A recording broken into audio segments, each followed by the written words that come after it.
Coba deh, pernah kepikiran nggak kalau bendungan yang dibuat berang-berang itu sebenarnya ya bagian dari tubuh berang-berang itu sendiri? Atau jaring laba-laba itu ya bagian dari laba-labanya? Nah, hari ini kita bakal ngebahas ide yang, wah, radikal banget dari Richard Dawkins. Namanya fenotipe yang diperluas. Siap-siap, karena ini bisa mengubah total cara kita melihat biologi. Biasanya kan kita diajarin genetika itu simpel aja. Ada gen itu cetak biru buat ngebangun badan kita. Ya kan, bikin otot, tulang, otak, pokoknya semua yang ada di dalam tubuh.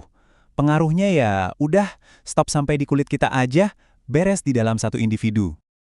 Tapi, disinilah Darwin datang dengan pertanyaan gilanya. Gimana kalau pengaruh gen itu nggak berhenti di kulit? Gimana kalau jangkauannya bisa keluar, bisa lebih luas lagi, bahkan sampai bisa memanipulasi dunia di sekitar kita? Oke, sebelum kita lanjut lebih jauh, ada satu hal yang penting banget buat dicatat nih. Dawkins itu nggak lagi nawarin teori baru yang bisa kita tes di laboratorium. Bukan, dia justru ngajak kita buat menggeser cara pandang kita. Kita lihat fakta biologi yang sama, tapi pakai kacamata yang benar-benar beda. Oke, pertama-tama kita samain dulu persepsi soal satu istilah kunci. Fenotip.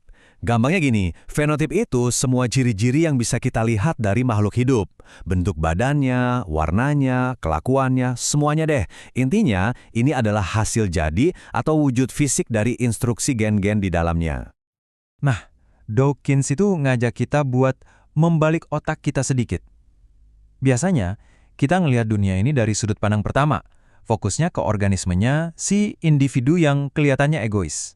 Tapi, coba deh kita balik. Coba kita lihat dari sudut pandang kedua. Di sini, organismenya itu seakan-akan jadi transparan, jadi tembus pandang. Dan yang kita lihat adalah pemain utamanya, gen-gen di dalamnya yang cuma pakai tubuh itu sebagai kendaraan. Jadi gimana caranya pengaruh gen ini bisa keluar dari tubuh?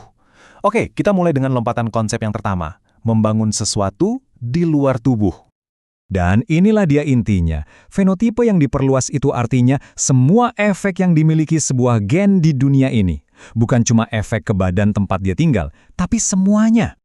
Coba dibayangin, rumah batu kecil yang dibuat sama larva lalat kedis, atau jaring laba-laba yang presisi banget itu, bendungan berang-berang yang kokoh, atau sarang rayap yang arsitekturnya rumitnya minta ampun. Kata Dawkins, semua ini tuh bukan cuma perilaku, bukan. Ini adalah bagian dari fenotipe hewannya, sama pentingnya kayak kaki atau sayap mereka. Gen-gen mereka nggak cuma ngasih perintah buat bikin badan, tapi juga buat ngebangun semua itu. Oke, kalau tadi kita ngomongin soal membangun benda mati, sekarang kita naik level. Ke tingkat yang lebih dramatis, dan jujur, agak-agak serem. Yaitu, gimana caranya gen dari satu makhluk bisa ngendaliin tubuh makhluk lain. Ternyata, jangkauan gen itu nggak berhenti di benda mati loh. Jangkauannya bisa menembus, masuk ke dalam tubuh spesies lain. Selamat datang di dunia manipulasi parasit yang luar biasa. Salah satu contoh yang paling klasik dan bikin melongo itu cacing pipih parasit, Leucochloridium. Jadi, cacing ini menginfeksi siput, terus dia membajak salah satu tentakel siput itu. Tentakelnya diubah jadi kayak kantong larva yang warna-warni, berdenyut-denyut, mirip banget sama ulat yang enak. Tujuannya apa juga? Biar burung-burung tertarik buat makan tentakel itu. Kenapa? Karena si cacing emang harus masuk ke dalam perut burung buat lanjutin siklus hidupnya. Cerdik banget kan? Nah, ini kan jadi pertanyaan penting. Itu sebenarnya kelakuan siapa? Kelakuannya si siput atau si parasit?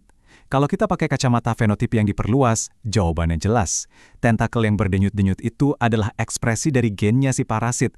Tubuh siput itu cuma jadi alat, cuma jadi boneka yang dikendalikan sama gen parasit. Contoh lain yang nggak kalah kuat itu perang antara burung kuku sama inangnya. Pas masih di tahap telur, ini pertarungan sengit banget.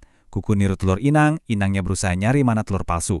Tapi, anehnya di sini, begitu anak kuku netas, induk inang yang tadinya super waspada, tiba-tiba kayak kena sihir. Dia jadi budak yang rela nyuapin anak burung raksasa yang jelas-jelas bukan anaknya. Kuncinya ternyata ada di sini. Mulut anak kuku yang kebuka lebar dan warnanya merah banget itu ternyata adalah sebuah stimulus supernormal. Itu alat manipulasi yang saking kuatnya bisa ngehack otaknya si induk inang. Si induk jadi kayak mesin pemberi makan otomatis. Gila kan? Gennya kuku benar-benar memanipulasi sistem salas inangnya secara langsung. Oke, jadi semua contoh tadi dari bendungan, parasit, sampai kuku, semuanya itu ngebawa kita ke inti argumennya Dawkins. Ini bukan lagi cuma soal perilaku-perilaku aneh di dunia hewan ya, ini soal pertanyaan yang lebih dalam. Apa sih yang sebenarnya jadi pusat dari semua drama evolusi ini? Ini ngebawa kita ke pertanyaan terbesarnya. Kalau tubuh dan perilaku aja bisa dikendalikan sama gen dari luar, terus apa dong unit paling dasar yang jadi target seleksi alam? Apa benar individu organisme? Jawaban Dawkins, jawabannya adalah replikator. Di dunia biologi, replikator ini ya gen. Sebuah entitas yang kerjaannya cuma satu, bikin salinan dirinya sendiri, terus dan terus. Sukses atau enggaknya sebuah gen itu bukan diukur dari seberapa lama organismenya hidup, tapi dari seberapa banyak salinannya yang berhasil bertahan dari generasi ke generasi. Gen itu pada dasarnya abadi. Nah, disinilah beda mendasarnya. Gen itu adalah sang replikator, si informasinya, yang abadi, yang terus-terusan disalin. Terus kita, organisme ini apa? Kita adalah kendaraannya. Cuma mesin buat bertahan hidup yang sifatnya sementara, yang fana. Kita dibangun sama gen cuma buat satu tujuan utama, bikin lebih banyak lagi salinan dari gen itu.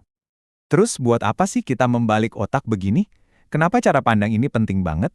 Emangnya apa dampaknya kalau kita mulai ngelihat dunia lewat kacamata fenotipe yang diperluas?